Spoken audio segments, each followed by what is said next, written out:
broad-based tariffs across lots of products and countries over an extended period is just a really bad idea. It raises inflation and therefore interest rates, and it diminishes growth. And it complicates things enormously for the Federal Reserve. What do? Do they raise rates to combat the high inflation or lower rates to support the economy? And the answer is they don't know. Very pleased to be joined by Mark Zandi, Chief Economist at Moody's Analytics. Mark, it's great to see you. Welcome to Monetary Matters. Thanks, Jack. It's good to be with you. Thanks for the opportunity. I'm really glad you're here, Mark. You have been a cheerleader for the U.S. economy, defying calls that the U.S. economy would enter a recession. And so far, the economy has been very strong. Just how strong do you think the U.S. economy is? And do you think the Federal Reserve has achieved the fated soft landing? It's strong. I'd say exceptionally strong. A lot of growth. GDP will come in the fourth quarter around 3%, and that'll be the growth rate for the year 2024. That's strong growth. Lots of jobs. Average monthly job growth feels like it's around 150K. That's right down the strike zone, enough to keep unemployment low. The unemployment rate is low, 4% ish. It's low across every demographic. Inflation, which had been the problem, is kind of back in the bottle, very close to the Fed's target. Um, Stock market's at a record high, close to housing values have never been higher. So yeah, I think the economy is doing very well. And I think at this point, I'd give Fed credit for soft landing the economy. Yeah, I mean, certainly something could derail it, but um, it's easing interest rates, lowering rates, and I think it's fair to say that the economy has soft landed. They achieved what they had hoped to do. And what do you perceive as major threats to the U.S. economy?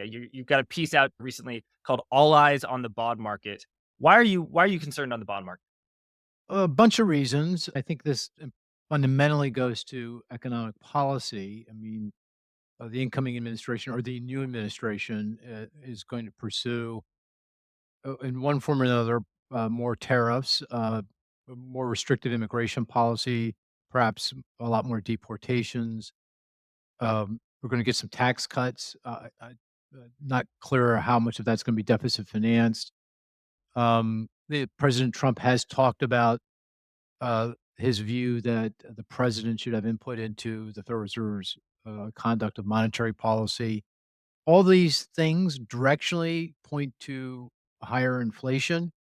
And of course, inflation is the kryptonite for the bond market. Bond investors don't want inflation.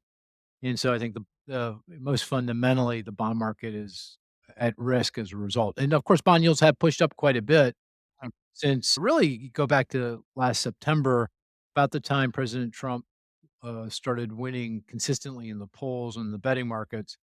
Rates have gone much higher, about a full percentage point higher today than back in mid September. And I think that lots of reasons, but I think the most fundamental and perhaps most significant is worries, concerns about uh, economic policy and what it means for inflation. What do you think are the consequences of a high U.S. Treasury yield? I think the 10 years around 4.6 or 4.7%. Uh, what's the impact going to be on financial markets as well as the economy? Asset prices are very high. Stock market, as I mentioned, is at a record high. Crypto prices are never been higher. Bitcoin's well over 100K.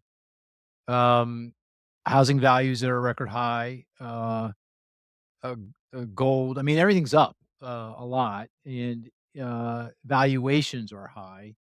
And when interest rates move north, that puts pressure on valuations, and that I think puts these asset markets at risk of a correction, the decline in price, if interest rates continue to rise. And that has consequences for the real economy. I do think the U.S. economy is very dependent on very well-to-do consumers. A lot of the spending is being done by folks in the top part of the income and wealth distribution. They're spending in significant part because they're wealthier. They are wealthy, they feel wealthy, and they're saving less and spending more. But that all goes away if stock prices and housing values come under pressure. And so the run up in interest rates if it continues, I mean, I think the economy can digest a 4.6% 10-year treasury yield. If we get back closer to 5 or north of 5, that's the risk. I mean, that is, my baseline is that's not gonna happen. I think long-term interest rates will peak roughly at where they are and kinda settle in somewhere 4.25, 4.5%. But I do fear that if I'm wrong because bond yields are higher, and that will have implications for asset prices, the stock market, and ultimately the real economy. And Mark, when the 10-year was not at 4.6%, but at 1.6% or even, close to 1 or even below 1%, people would say, "Oh, the 10-year at 2% will break the economy. The 10-year at 2.5% will break the economy." And yes, as the yields surged in 2022, the stock market definitely had its challenges for sure. But I think that the economy and in the long term, the stock market has done very well as the 10-year yield has shot up. So what is going to the same people who said the market can't handle 3%. It's handled 3%. It's handled 4%. It's handled 4.6%. Why do you think it can't handle 5%? Why can't it handle 6%? And I think, probably 98% of people, when they say the market can't handle this level, they're really just making it up. I'd count you among a few people who really have done mathematical models to try and find this really is the breaking point at which things start to reverse. So why is it that when you did a model for Moody's Analytics, you found that it would take the 10-year being at 7% for multiple quarters for real GDP to actually decline in consecutive quarters and for there to be a recession. It depends on context, right? I mean, if the reason why the 10-year yield is rising is because of growth, uh, no problem. The stock market's fine. It should both can rise in tandem. But if bond yields are rising because of inflation, that's a different story, and that makes the stock market and valuations, at risk.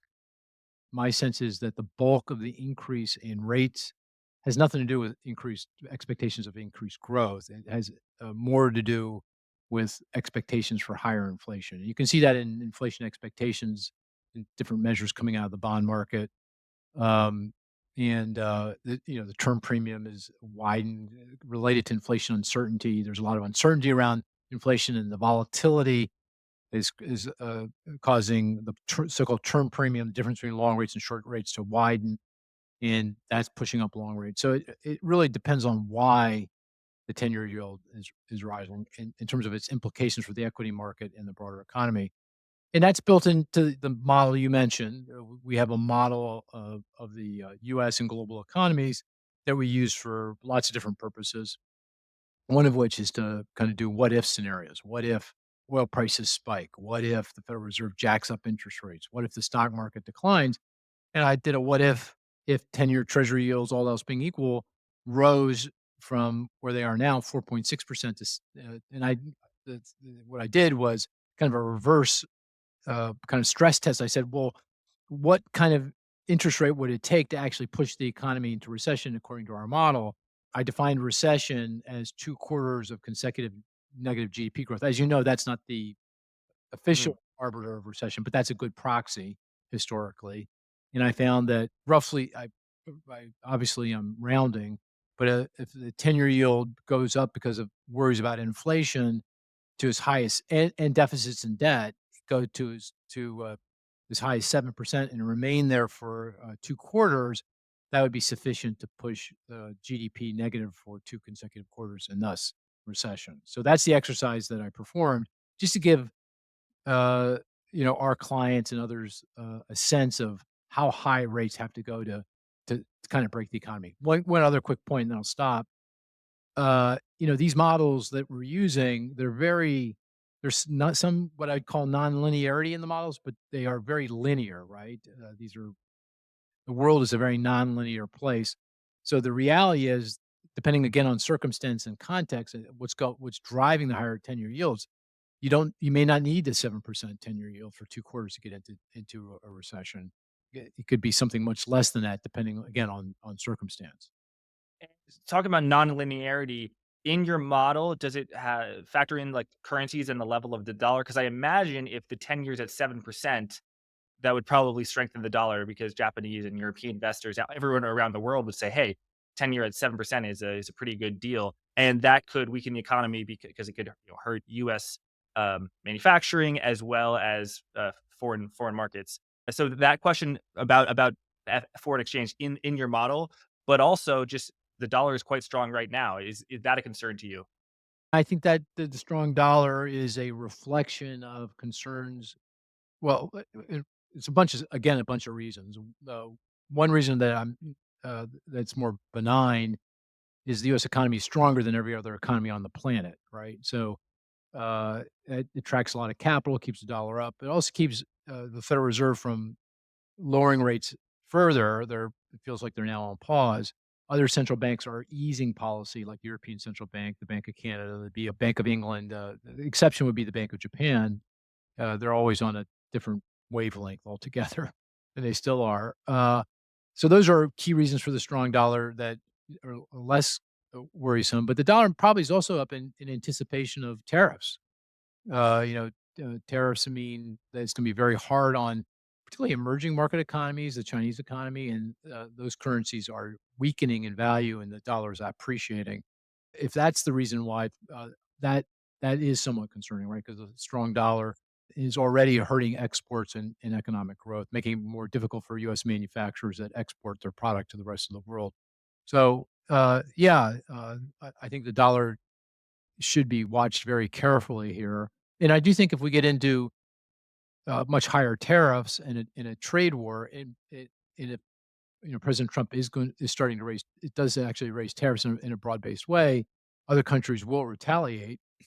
And one of the ways they may retaliate is work to weaken their currencies. Like the Chinese, for example, may work to lower their currency to offset the effects of the higher tariffs. In addition to doing a lot of other stuff to respond to what President Trump has in mind. So yeah, the strong dollar part of it, nope, no worries at all. It should be strong. It should be high, I should say. Probably a better way to say it. But part of it is for reasons that are downright worrisome. The potential for a trade war. And how do high tariffs or trade war, how does that impact the economy, unemployment, inflation, GDP? Tell us what the standard models say that's been the orthodoxy over the past, let's say, 40 years. Tell us what the Trump-aligned economists who are in support of tariffs and in support of the uh, political movement to have perceived cheaters at trade be a restoration to a fair balance, and then tell us what you think. I think this is pretty settled economics. I mean, we debate everything, but the debate Mhm. here has been settled 100 years ago. Tariffs are a bad idea. Broad-based tariffs. I mean, if they're strategic, small, with a real clear point you're trying to make to a trading partner for some reason, I get it. No big deal. But, broad-based tariffs across lots of products and countries over a extended period is just a really bad idea. It's what economists call a negative supply shock, meaning it raises inflation and therefore interest rates. Rates will rise, and it diminishes growth. And it complicates things enormously for the Federal Reserve. What do they do? Do they raise rates to combat the high inflation, or do they lower rates to support the economy, the weakened economy? And the answer is they don't know. And that's why the Fed has gone on hold here because they don't know. They know they're worried that the tariffs are coming, and we're gonna have this negative supply shock. They don't know, but to what degree, how extensive are the tariffs gonna be? Is this more negotiating? Is it just politicking? Exactly what's going on. And because they don't know, they're doing, exactly what you'd expect. They're just sitting on their hands now and not moving until they get some clarity, until the dust settles. So tariffs are a bad idea, but broad-based tariffs are a really bad idea. It's a tax on the American consumer. It leads to retaliation. It hurts American manufacturers. Just go back to the tariffs imposed under President Trump's first term. They were kind of modest. That was 300 billion in imported product from China faced higher tariffs. So, for context, we import what 3.5 trillion a year or something like that. So it's relatively modest. And that did real damage. Go back to late, kind of into 2019, the nation's agricultural industry, farmers were in recession. President Trump had to cut checks to the farmers to compensate for the the fallout from the trade war with China. They stopped buying American agricultural products. They retaliated. U.S. manufacturing was flat on its back. It was, headed towards recession. In fact, by the end of 2019, President Trump was backtracking on the tariffs, declaring victory, of course, that he had got the Chinese to do what he wanted them to do, and was starting to pull back on the tariffs. So, and of course, then the pandemic came, and we went on to other things much more important. So, recent history shows exactly what's going to happen if we have broad-based tariffs. I think it's just bad policy. You'll have to ask the Trump folks, what their logic is. I mean, and I'm not sure really. I don't get it. Some conversation around, well, maybe the tariffs lead can the effects on the American consumer can be mitigated by the higher value of the dollar, which is true, but that doesn't consider the ill effect of the higher dollar on American producers, on the manufacturing base, which is presumably exactly what President Trump said sector of the economy he wants to support. So I don't get it, and it doesn't account for what clearly will be retaliation. I can't. I just again go back to the tariffs under President Trump's first term. Every other country's retaliated, and they're going to do so, particularly the Chinese, and they're going to do the same thing, tit for tat, as they say. And so again, does a lot of damage. So I'm confused by it. You'll have to ask them exactly what they're thinking. So, in your worldview, and let's be honest, in the worldview of many economists, a consensus or near consensus, tariffs are inflationary and bad for economic growth. There are, for a lot of human history, like a lot of the 19th century or 18th century, there were tariffs, and the sun still rose. But I guess the idea is to restore imbalances, and I think there is a big imbalance between the U.S. and China. China has a $1 trillion trade surplus, and that's a lot. And they should be strengthening the yuan because the U.S. is having a huge deficit. China has a huge surplus, so the yuan should strengthen, and that makes Chinese manufacturers less competitive. But the yuan hasn't really strengthened a whole lot. So maybe is China kind of keeping the yuan too low in order to stimulate industry, as well as giving industrial companies, close to zero interest rate loans to stimulate the economy to quote unquote dump things in the rest of the world. Like, do you agree that there's a fundamental imbalance that should be restored, or should be returned to equilibrium, and that's what tariffs are trying to address? You just don't think the right way to get there at all.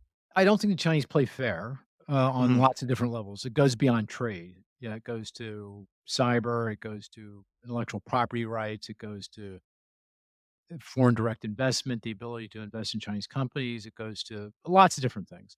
So I think it is reasonable and fair to address that. If I were king for the day back in the day 10 years ago, I think the strategy of entering into the Trans-Pacific Partnership was the right strategy. That excluded That's a free trade deal with the US and all of the Pacific Rim nations that excluded China because they didn't play fair. When that never was implemented, that was probably the first executive order, the second one that President Trump implemented in his first term, killed it. In my view, a mistake, but, okay, so be it. I agree we should be focused on trying to address those imbalances.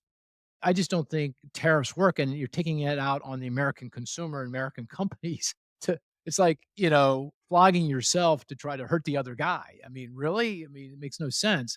And by the way, it's very makes it very difficult to work. I mean, what the Chinese have done in response to the first round of trade tariffs is just divert trade. I mean, they moved into Southeast Asia, they moved into Mexico, and their trade uh, properly measured deficit with the surplus of the U.S. has not changed. It has not budged, even despite those higher tariffs. They're still in place today.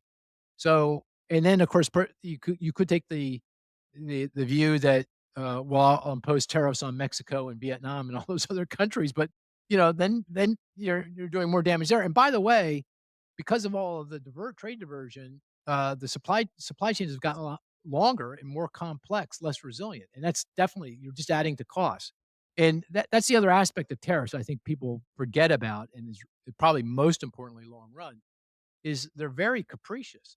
Tariffs on exactly which countries, which products, over which period of time. I don't know if you've taken a look at the tariff list. It's incredibly mind numbing. all the different products, and what their tariff schedules are. And then businesses, and certainly in case in President Trump's first term, they could petition the administration and say, "Hey, look, this is unfair. It's hurting my business. It's harming national security. Can you give me an exemption or some kind of break here?" And they would, but that was a very opaque, non-transparent process. So you don't even exactly know who's getting the break and for what and over what period of time. So that just adds to cost. It creates uncertainty. It adds to cost. So yeah, I understand the need to address our relationship with China. It's just the tariffs aren't the way to do it. They didn't work in the President Trump's first term. I don't know why you'd think it'd work in the second term. Second round of tariffs in his second term. I just don't see it. So you don't think tariffs are a good idea at all. Broad-based tariffs. Robert Sayers, thank you.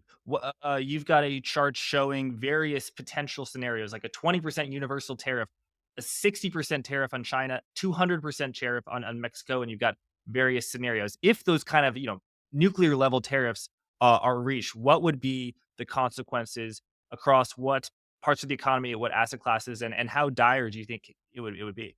I don't think the President Trump is going to go down those darkest paths. That's just for didactic purposes to kind of illustrate, how some of these proposals would, under the most extreme kind of scenarios, would be very difficult for the economy to digest, given that the Chinese will respond in kind.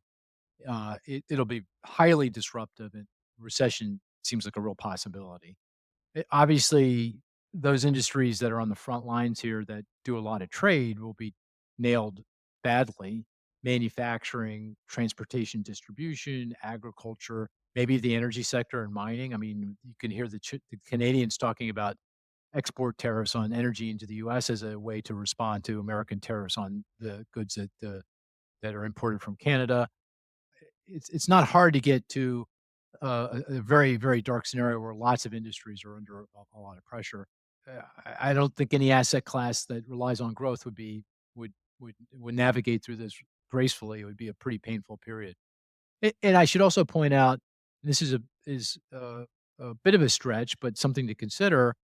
Um, I do think it raises geopolitical tensions and raises the possibility of something happening outside of just pure economics. I mean, political, military, whatever. And of course, if that were to happen, then that would be incredibly disruptive to the global economy, our economy, and to all financial markets, as well as ours. How are you assessing the probabilities of how this tariff scenario will go over? Let's say the first 6 months of the Trump presidency. Jack, that's a difficult one. I don't know, and that's the problem. No one knows. So, and the uncertainty is palpable. I guess we'll get a sense of it here pretty soon, right? The president's been talking about. I Was it yesterday he announced a 10% tariff on Chinese goods that are already on top of the tariffs that are already in place, beginning on February 1. Let's see what he does with that.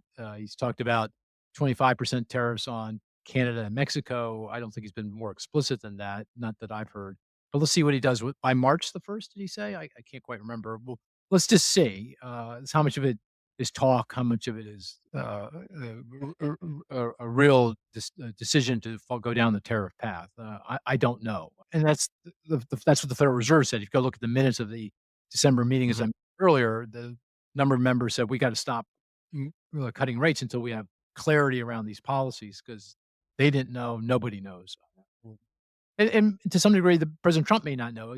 Maybe it's a negotiating stance for something. I don't know what. And as such, he doesn't even know exactly where he's going to go with these things. At least not at this point in time. How much of the Federal Reserve decision to go slow on cutting interest rates and kind of take a pause in cutting interest rates is due to that geopolitical uncertainty of, yeah, if there are huge tariffs, then that CPI and PCE will go way up. So the neutral rate of interest will go up if there's a 200% tariff on Mexico, of course. I think they said it. It's in the minutes. I Yeah. think it's part of it. I don't think it's the only reason. I mean, the economy's strong, so they might be asking themselves, appropriately so, what is the so-called equilibrium rate? That rate at which policy interest rates are neither supporting or restraining growth. it maybe is higher than it has been historically at this point in time. It's not written in stone, and it will ultimately fall back, but right now, for various reasons, it may be elevated, so we don't need to lower rates much from where we are. We're fine where we are. So that may be entering into their calculation as well, and inflation has been a bit sticky compared to their target. It's hovering just over the 2%. I think it's mostly about measurement around housing costs, but they may take a different view that we're not actually there, and another reason why they might not continue to cut interest rates at this point in time. So I think there's other factors involved, but I do think the uncertainty around economic policy, tariffs, immigration policy, taxes, deficit finance, all those things are entering into their thinking that, hey, let's just sit on our hands here, not cut rates until the dust settles a bit and we get some clarity around economic policy. Because at the end of the day, part of their job is calibrating monetary policy to respond to what fiscal policy lawmakers are doing, and if they don't know what they're going to do, then they can't adjust monetary policy appropriately. So it makes sense for them to pause. Core inflation is roughly just below 3%, 2.7, 2.8%. Why do you think it's taking so long for it to return to 2%? What are the holdups, and what do you think is going to take to get to that 2% bogey, which is the Federal Reserve's target? Talk both about, shelter, which is a huge component, of course, but also what the Federal Reserve, I think last meeting referred to as non-market inputs, such as healthcare, maybe insurance. I mean, the weightings of CPIs and PCE inflation baskets is so interesting to me, and there's so many nuances that I think, someone like me and probably a lot of people watching who aren't going through the index, they're not seeing, seeing all the different constituents and how, it could play out. I think the biggest reason for the gap between current inflation and the Fed's target is the growth in the cost of housing services, and it's just measurement. Ultimately, the cost of housing services is tied back to rent. In the way the Bureau of Labor Statistics, the BEA, calculates these indices, there are long lags. It takes a long time for shifts in rents to translate through into these price measures. And there was also something very idiosyncratic in the post-pandemic period where people coming out of out of the shutdowns, you saw this surge in demand as households formed for rental units, and supply was very constrained because of the supply chain issues and the labor market issues. So you had this situation where rents jumped for folks that were newly renting 20-25%. Landlords didn't want to raise rents 20-25% for existing renters. That would be very difficult for those renters to digest. So they've been raising them strongly, but at 5% increments. So it's taken some time for those rents to catch up to the market rents that they're charging new renters. And so that it attenuated the lag between between rents and when it showed up in the price measures. But it is now. If you look at the most recent months, you can see the growth in the cost of housing services is growing much more slowly. And if we don't have tariffs and we don't have deportation and more restrictive immigration, all that kind of stuff, I suspect we'd be back fully at the Fed's target by this spring, early summer, but we may actually not get there depending on what the tariffs are, when they're implemented, so forth and so on. So we may be coming right into that 2%, and it's within spitting distance, and then we start taking off again because of the higher tariffs. But we'll have to see. What is the economic consequences of deportations? There's always deportation. So if it's typical levels of deportation, probably 250, 300,000, 350,000 per annum.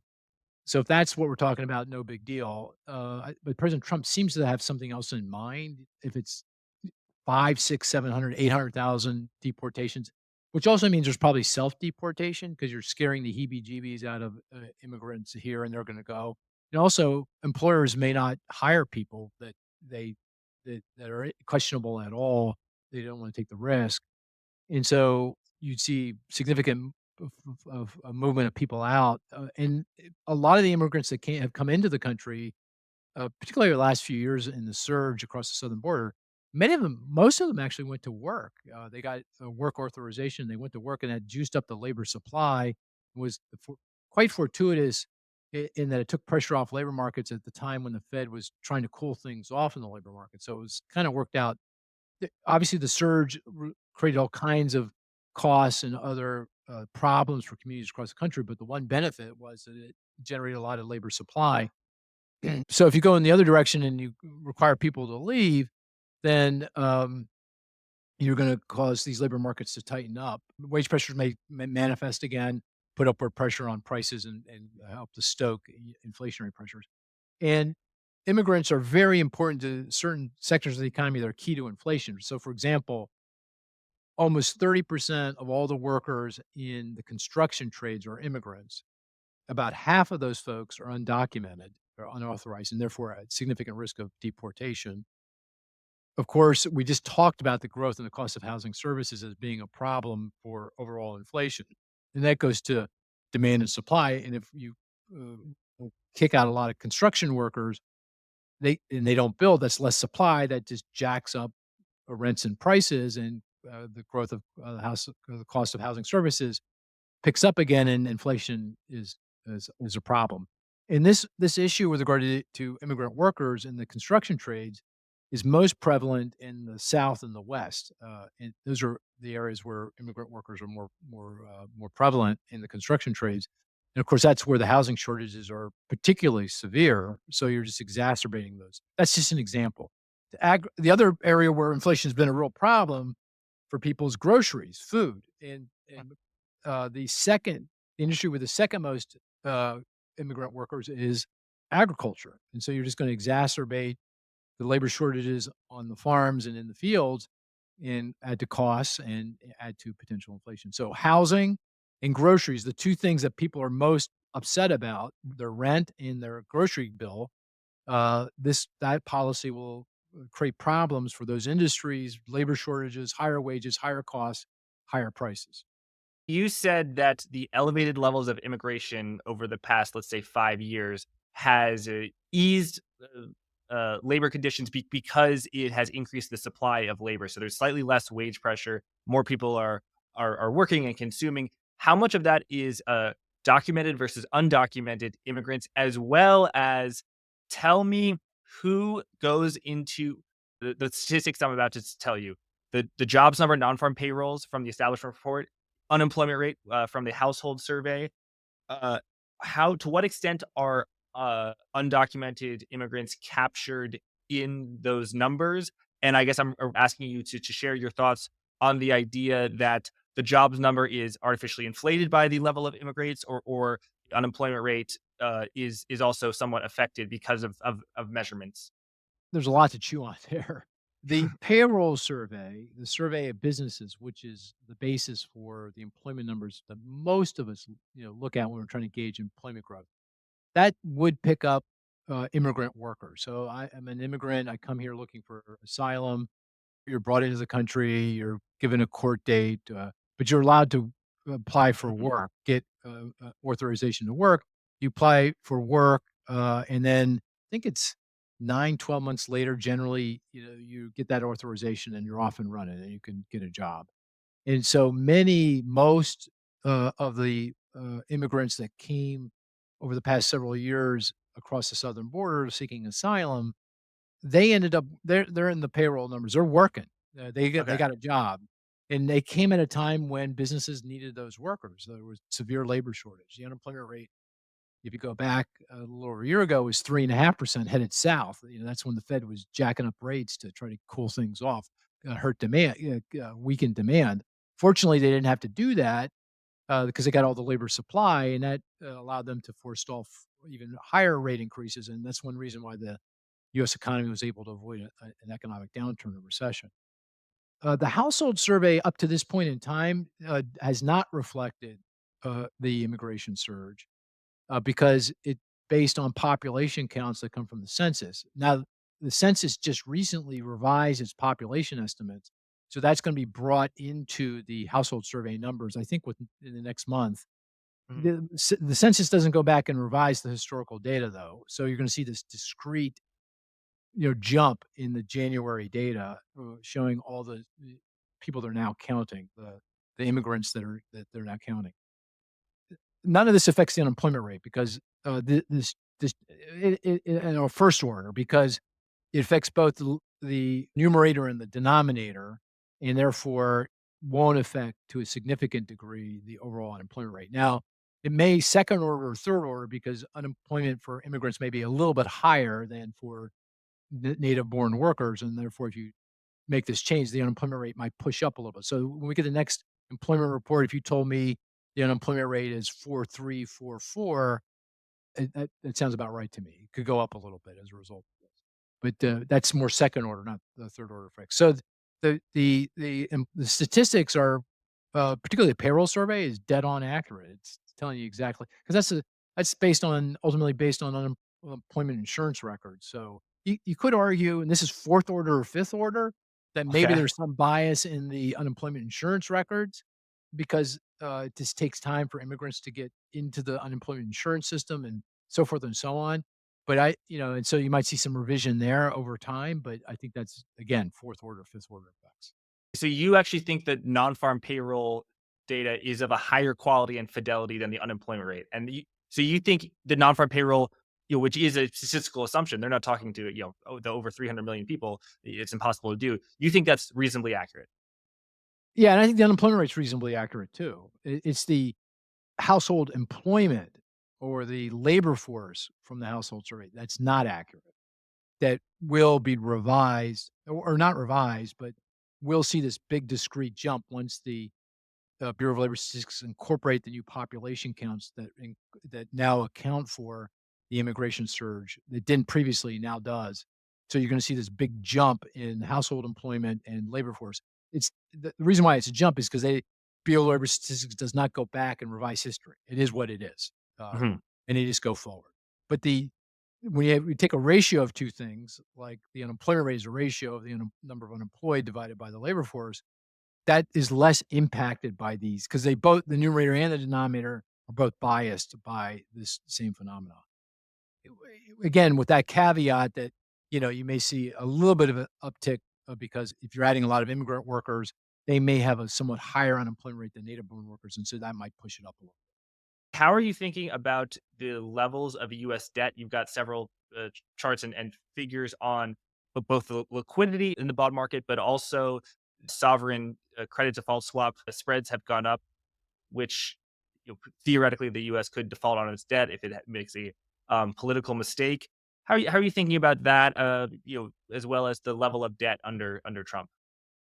Well, this goes back to where we started with regard to bond yields. Another reason is debt levels are high. I mean, debt is 100% of GDP, and all the trend lines here look pretty bad. Even if the TCGA, Tax Cut and Job Act, tax cuts for individuals, which are set to expire at the end of 25, actually did expire, our deficit and debt would continue to remain high and continue to rise.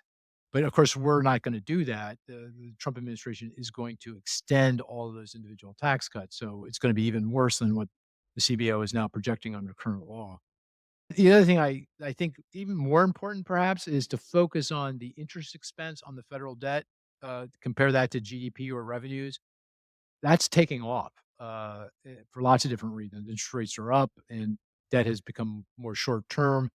And so we're going to pay more in interest expense as a nation than on our own defense in 2025.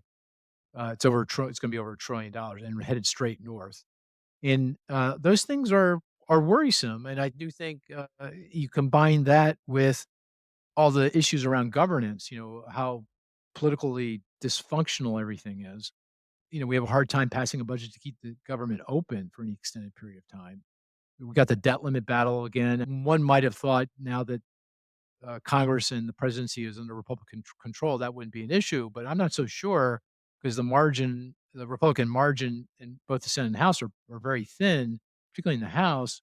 And you've got a group of Republican Congresspeople that swore a blood oath that they were not going to raise the debt limit unless you got significant cuts in government spending, which is going to be really hard to do.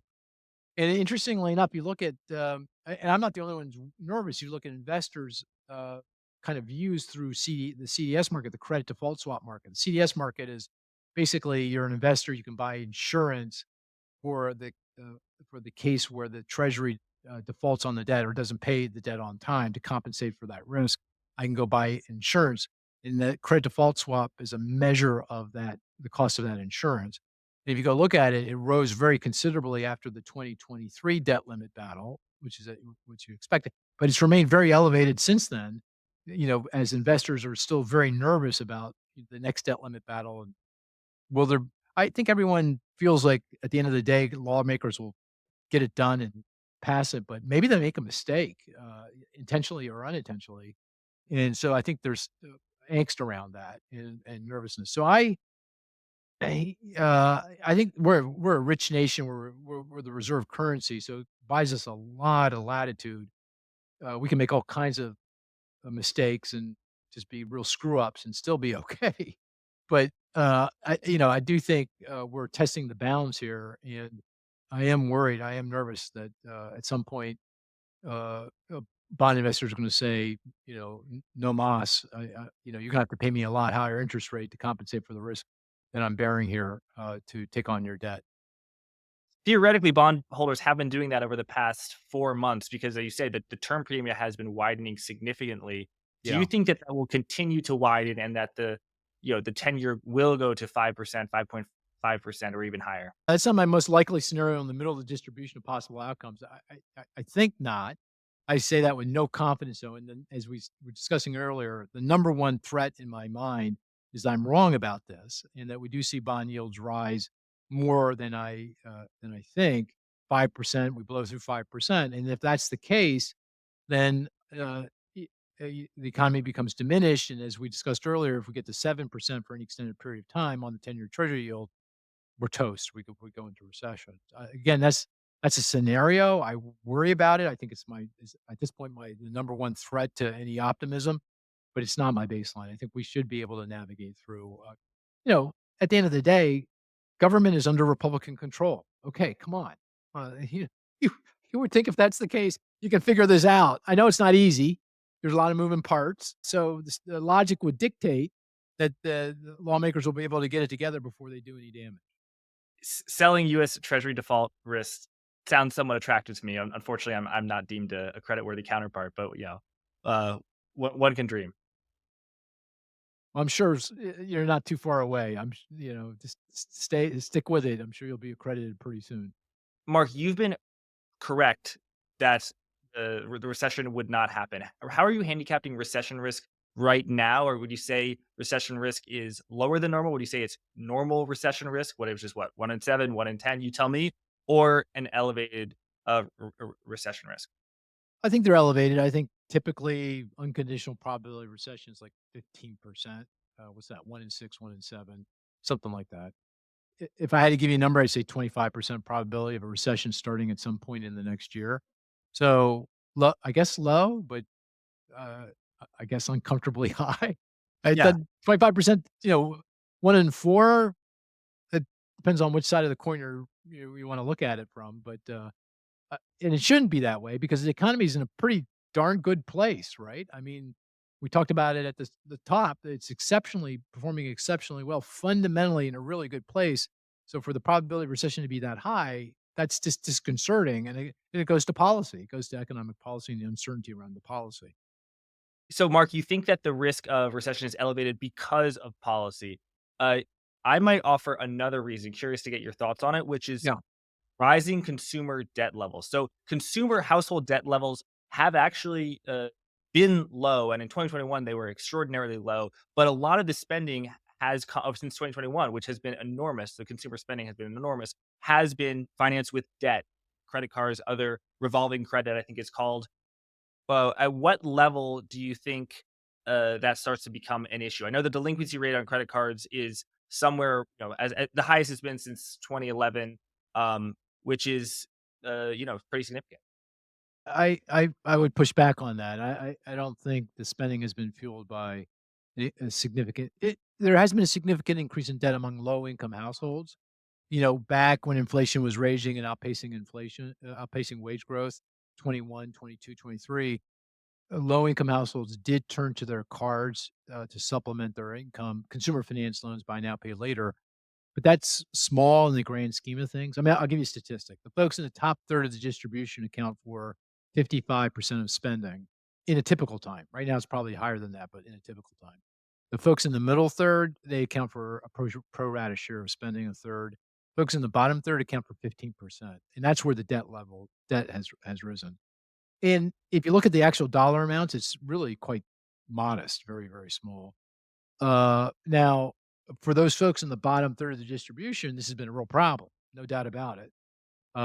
They it it in part 'cause of the borrowing, but in part 'cause of interest rates. I mean, they started borrowing back in 21 and 22 when rates were low, now they're high. The average, rate on a credit card is 23.5, 24%. Can you imagine that? 24% on credit card debt. That's usurious, and so very, very difficult on those folks. And you did see delinquency rise quite significantly. We get all the credit files in the country every month, so I see, the whole census of all the credit outstanding. And, the delinquency rate on credit cards peaked at just about 4% in this last summer. And that's not financial crisis high, but that's higher than it was, at the peak prior to the pandemic. So that shows stress. The good news, though, is again, this is just a part of the economy where spending is relatively modest, and also because of a tightening in underwriting standards, and because inflation's back in and borrowing has moderated, delinquency rates are falling again. So the delinquency rate on credit cards, on consumer finance loans, on auto loans, are falling. They're coming in. Not fast, but they're coming in. They're lower today than when they peaked back in the summer. So I think, there has been some stress, significant financial stress, mostly among very low income households. It hasn't been a macroeconomic problem because they only account for a small share of overall spending. And even for those folks, things are getting better. We've kind of turned the corner, on those issues. So I'm not concerned about that at all. No. I appreciate your strongly held view, and yeah, I'll say just from the banks that have reported earnings so far, I've seen in year-over-year delinquency statistics, it is roughly in line with what you're saying. And obviously you have access to way more data. That delinquencies may have peaked. I'll use the word may. Mark, let's now turn to a topic where you are a huge wonk on. Uh, it's not a topic that you'll read be on the front page of the New York Times, but it is incredibly important and it impacts people in a very powerful way. I'm talking about Fannie Mae and Freddie Mac, GSEs, government sponsored entities, which were private, and then they were taken over by the government in 2008. They securitize the mortgage market, and they basically are the reason why the in the U.S. people can borrow out a 30-year mortgage that they can prepay, which it is a privilege that a lot of the rest of the world that does not have. Since 2008, they have been in conservatorship. Basically, they've been in control of the controlled by the government, and the excess profits that they make, they pay to the U.S. Treasury. It has been a Republican conservative part of the agenda, a part of the Wall Street agenda to return uh, GSEs, Fannie and Freddie, out of conservatorship and return it to the private sector. Now I'm going to turn the reins over to you, Mark. You've done a lot of this work. Do you think that it will be successful returning it to the private sector? What challenges might it encounter, and why did it did not work in Trump's first term? Let me first say that I would prefer that Fannie and Freddie were not a conservatorship.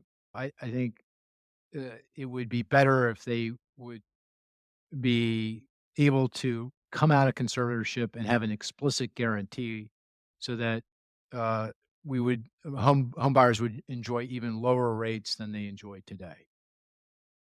But I wouldn't release the GSEs from conservatorship unless it's gonna land in a way where we're in a better place for taxpayers, for potential homeowners, home buyers who need mortgages. And, uh, that's a very difficult thing to do without an explicit guarantee. And the complicating factor there is very simple. To get an explicit guarantee from the federal government, you need legislation. You need Congress to pass a piece of legislation and for the president to sign that legislation. And that seems like a bridge too far. That's not gonna happen. But, uh, if you can't do that, that doesn't mean you have to go do something else that's gonna make things worse. And all of the, ideas for releasing the GSEs without that explicit guarantee land us in a worse place for taxpayers, for home buyers, for the well functioning of the housing and mortgage finance system. It's just a question of how much worse. And that depends on exactly what you mean by the release. What does that look like? How is that going to be structured? So, my view is first, do no harm. If you can't do that, just leave it alone. And again, conservatorship is not the place I'd like them to be, but I'll point out they've been there for 16 years. That's a full generation. And they're functioning just fine, thank you. They're doing what they need to do to get mortgages to American families, middle income American families. And they've been quite innovative and creative. In that 16 years, they invented the credit risk transfer market, which means that they are offloading the risk they take, which means that they've effectively been privatized already. Private investors are taking the risk, the credit risk, not the GSEs. That was invented out of whole cloth a little over 10 years ago. They invented the single security, the securitization platform to make things more efficient. So they're operating very, very efficiently, effectively in the 16 years. So I don't see any, pressing reason why we have to do something unless we're going to do something to make it better. And all the proposals I've seen, certainly that don't require legislation, the so-called administrative, which is what folks are talking about in the Trump administration, make things worse. We can debate how much worse, how much does it raise interest rates, how much does it curtail credit, how does it makes it the system less resilient, more vulnerable to business cycles. Yeah, how it affects the ability to offload credit risk and make sure that that risk is privatized. All those things are affected by how exactly this is gonna be done or not, or how it's gonna be structured, but all of them end up in a worse place than the existing status quo. So, leave them where they are until we get a political window to pass a piece of legislation to codify the current system, make it law, and get them the explicit guarantee that they need. So the implicit guarantee is back when Fannie and Freddie were private entities, they had a special relationship with the US government, and they could secure financing at very low rates, a very low spread above treasury rates, because there was an understanding that people who bought the debt of the Fannie Mae and Freddie Mac, their debt was implicitly guaranteed that they would be paid back by the US government if something ever were to go south, that the US government were to bail them out. That is exactly what happened. I don't think anyone's ever lost a penny in terms of not being paid back, credit risk of buying Fannie or Freddie debt. Of course, interest rate risk is a different story. And but if it was to return to the private sector, you're saying that there has to be an explicit guarantee. There can't be an implicit guarantee. Why can't there be an implicit guarantee like there was before? Do you really wanna go back to the future? I don't did that work out for anybody? Really? You wanna go back to the way it worked, which failed miserably? I mean, yeah, there's been changes, that make that less likely that it happens in the future, but really, why, and if you go down that path, you're taking a chance with the 2 largest financial institutions on the planet, and you're assuming that investors are gonna treat them, uh, like they are treated in conservatorship, really? These guys are in conservatorship. They're backstop we know they're backstopped by the federal government. You send them out into the wild, release them, with an implicit guarantee, investors are gonna say, "Well, how does that line that can't be as good as the backstop I got now. The backstop I got now is the federal government. You're giving me something less than that." I don't know what it is exactly. Yeah, you can talk about PSPAs, you can talk about more capital, you can talk about this and that and everything else, but at the end of the day, come on, it's not the same backstop. It's just not. And depending on how much of a backstop you actually have with an implicit guarantee depends on exactly what you do or not do or how you do it. It's very, and there's just no way to really know. And again, to what end? Exactly why are we doing this? Why? I mean, the system's working now. You're saying to me I'm gonna create a system that's gonna work less well, and I really don't know how well it's gonna work, and I'm gonna do that? For what reason? To what end? That's my point. To what end? Why would you do that? Do no harm. But Mark, there are hedge fund managers who bought Fannie Mae stock at $1 and it's at $6 now. They only have a 500% profit. I mean, they need more money. Don't you agree? I'm not gonna play into your sarcasm there, Jack. You said it, not me. I actually being serious, I actually do happen to agree. I found your argument at the end of your piece convincing that the current system that we have now has actually worked really, really well.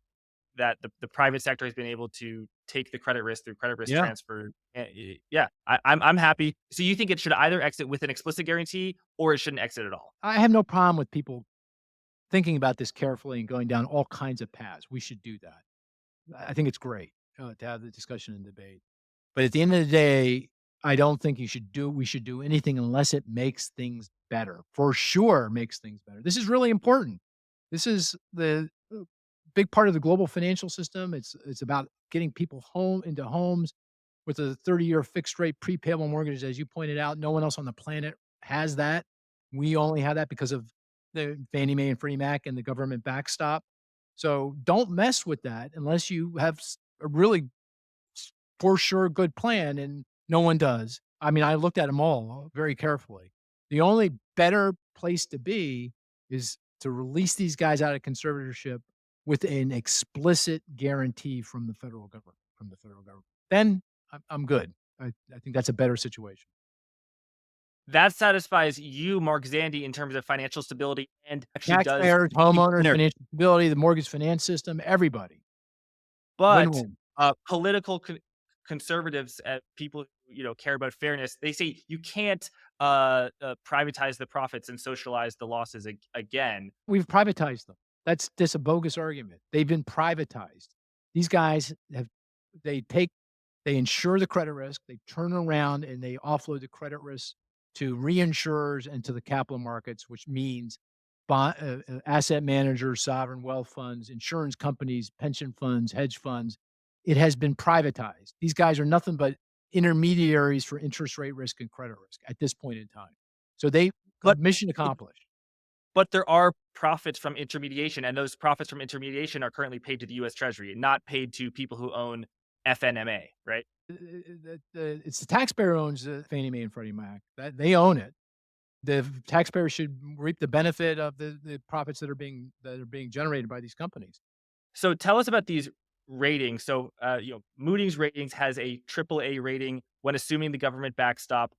You write how prior to withdrawing it a decade ago, Moody's ratings effectively gave Fannie Mae and Freddie Mac a rating well below investment grade. So you think these things cannot function as investment grade ratings and therefore be bought by, an ETF or a mutual fund. That was back in the day. That was in 2014, and Okay, okay. they're in much better shape than they were back then. They've been restructured, so hard to know, how the rating agencies would respond and what the standalone rating would be, but my sense is it would be on par with, like, a JP Morgan Chase, a systemically important financial institution.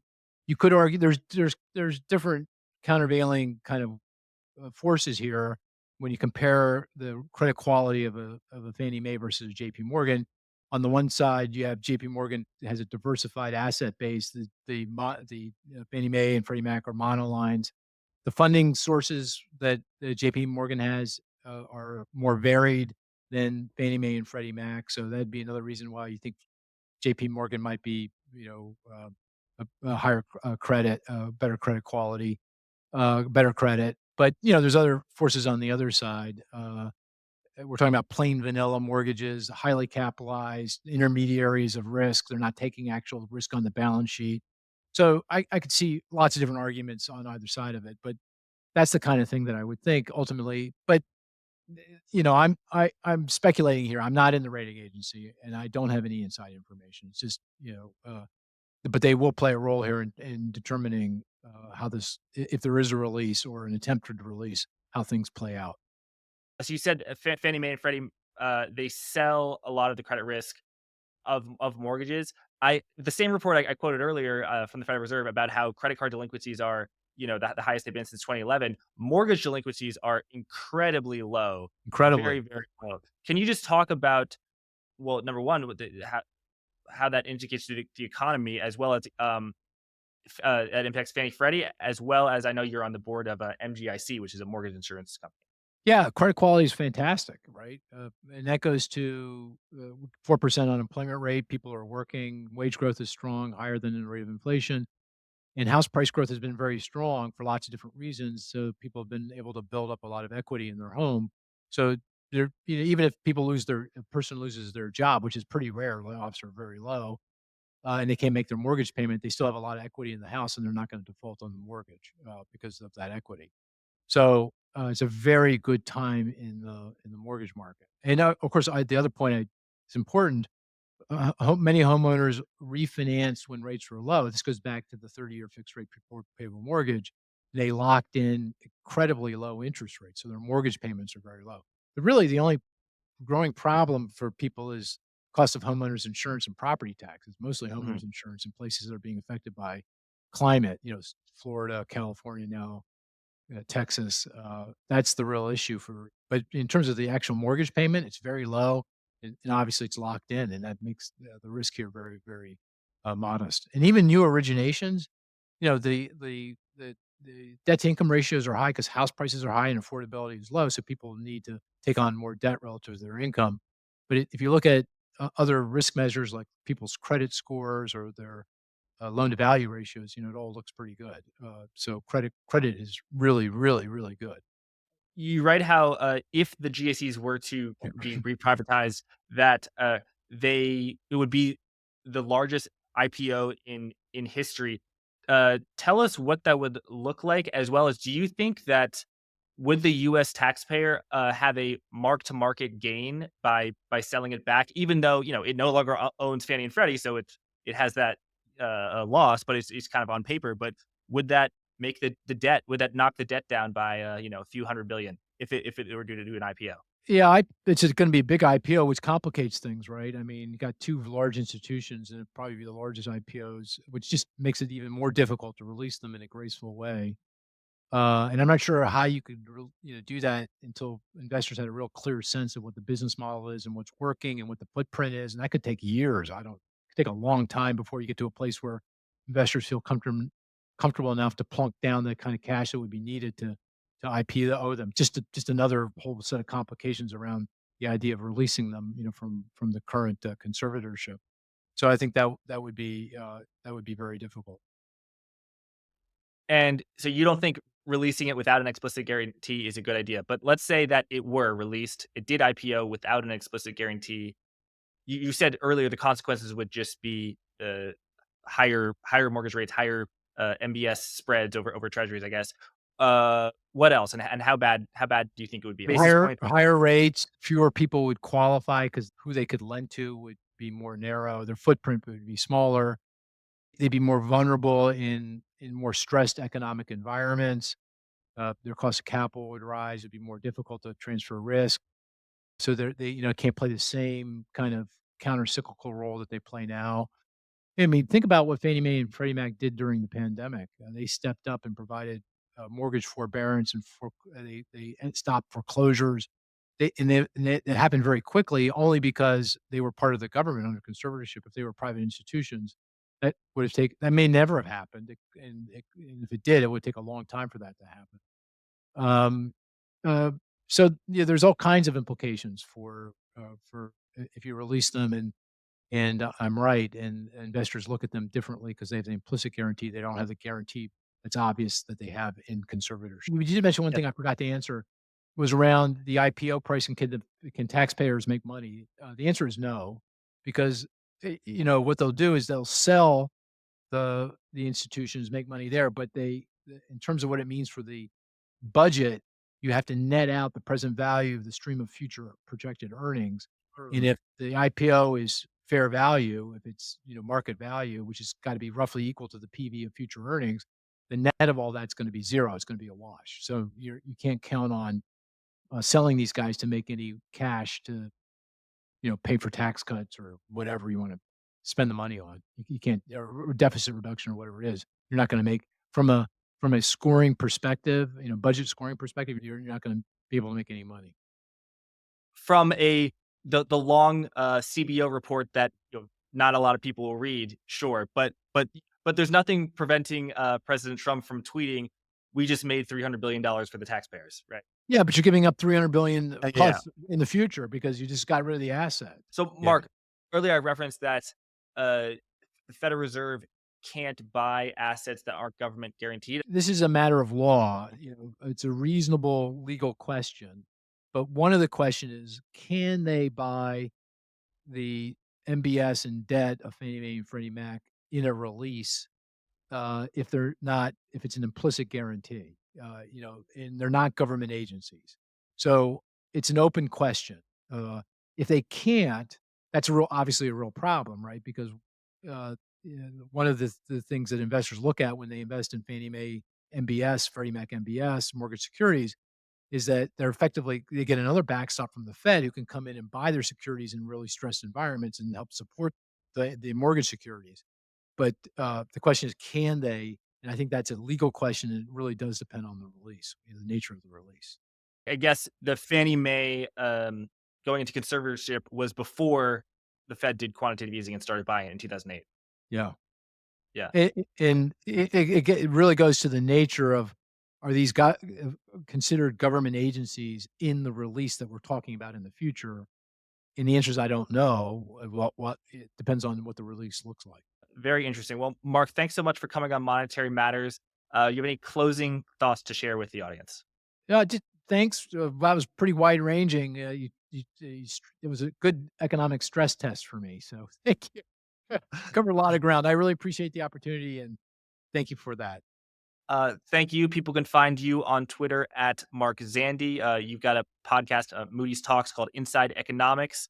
Yeah, just quickly tell people about where people can find you at Moody's Analytics, as well as the work that y- Moody's Analytics does and how that differs from the ratings work that people may be slightly more familiar with.